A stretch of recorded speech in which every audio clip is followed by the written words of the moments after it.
In Bridgeport, the safety of our family and our kids is our highest priority. That's why we're here today to talk about hurricane preparedness and all the things that the City of Bridgeport and our volunteers are doing to make families and children safe when there's difficult times and difficult storms. We plan every day for things we hope will never occur. We plan for the worst and we hope for the best. Sometimes that happens, other times it doesn't. That's why we always have to be prepared. And hurricane season is upon us. It begins June 1st and it ends November 30th. So from June 1st to November 30th, these are some of the most important people in the City of Bridgeport because they can help us survive a hurricane. Our Emergency Operations Center here, which is state-of-the-art, one of the best anywhere in all of America, has worked hard to create community involvement in our emergency plans. So we now have emergency plans for every neighborhood. We use reverse 911. We include in our neighborhood plan evacuation centers. And we're working with local media, blasting out on social media tips and important pieces of information during hurricanes and other storms. But it's working at a community level to be collaborative, to work with neighbors and to work with the Emergency Operations Center. And so this is a really great example of how we can become safer by all working together, as we see members of our CERT team who are also members in many cases of our business community. A lot of our lessons learned came from our previous events that have taken place here in the City of Bridgeport. In 2010 we had a nor'easter. Tropical Storm Irene impacted us in 2011. And how can we forget 2012 with Superstorm Sandy. What we've learned from that is really, as the mayor indicated, an initiative to get the community more involved. As you see members behind us from the Community Emergency Response Team, these are members that want to help their neighborhoods. They want to help their neighbors. They want to help the community become better, safer, and more prepared. Some of the initiatives that we've taken place here within the city, and most importantly within the Emergency Operations Center, really have to do with prevention.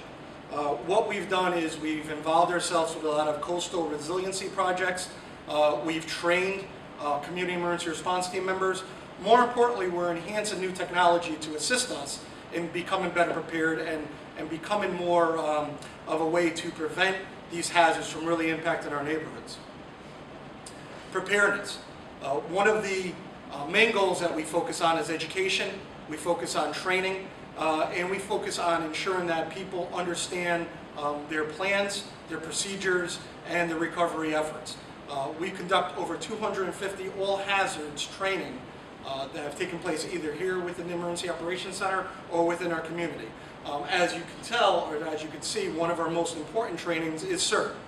We are the fastest growing community emergency response team membership within the state of Connecticut. We have closely now over 160 individuals, with our goal of training 100 more each year until we reach 1% of our population of becoming a CERT trained volunteer.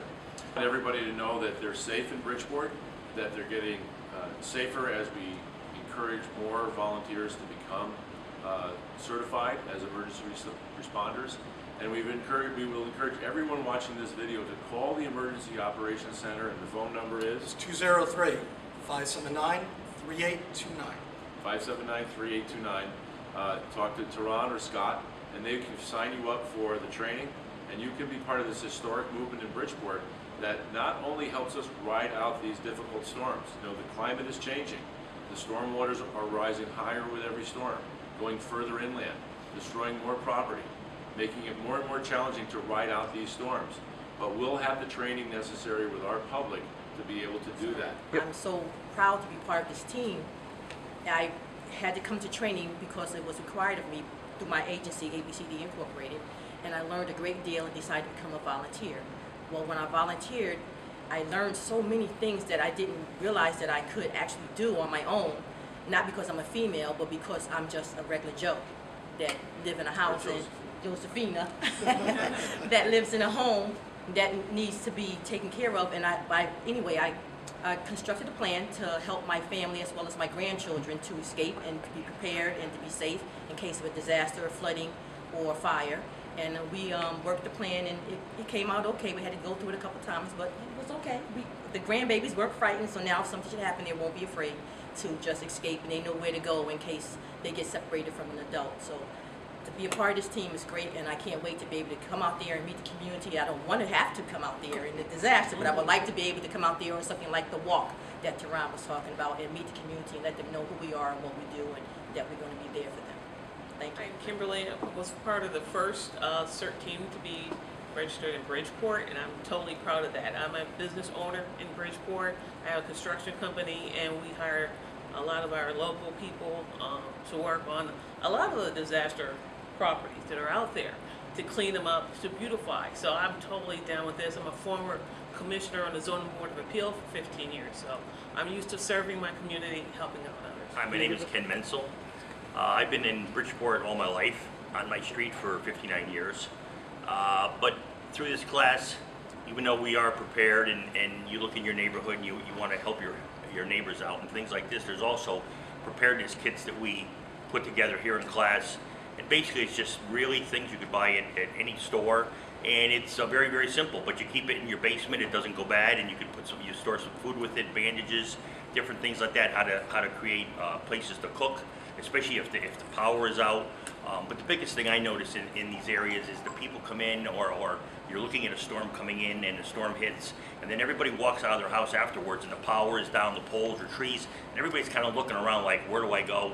Who do I talk to? What's going to happen? And if I could be a little bit more informed and maybe get the word out to a few people, help is on the way, or they're down the street or whatever, I think that will ease the tension a little bit in the neighborhood.